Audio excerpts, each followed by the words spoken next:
Um, you start reading Matthew 8. As you get to the end of Matthew 8, I've read this verse many a times, talking about the boat on the waves, crossing the water, and the disciples getting all fearful and anxious that they're not going to make it across.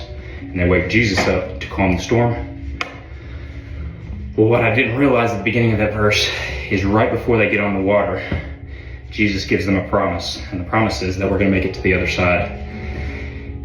And so, for the disciples to wake him up in the middle of the night while he's sleeping peacefully and restfully, that shows that they didn't fully believe that he was telling the truth in what he said, which, human flaw.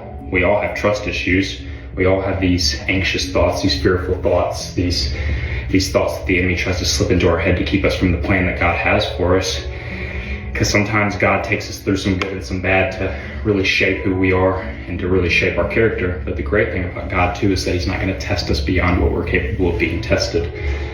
And so God loves us so much that when the disciples woke him up in the middle of the night, he was like, well, I already told you guys that we were going to make it across, but he's like, clearly y'all aren't having as much fun and relaxing and being at peace as much as I am. So I'm going to calm the storm because I love you guys so much that I already told you we're going to make it to the other side. But if you need confirmation, like visual confirmation, here's your visual confirmation to show you that we're actually going to make it to the other side.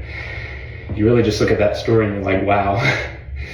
Jesus really always meets us where we're at, and uniquely he gives us all grace in his own way because he shaped us and formed us uniquely differently, and we all have these different flaws built within us that he knows that we have, and he calls us each to conquer them on a daily basis, one step at a time. We just have to trust the promise that he originally gives us and follow through no matter what the circumstances are.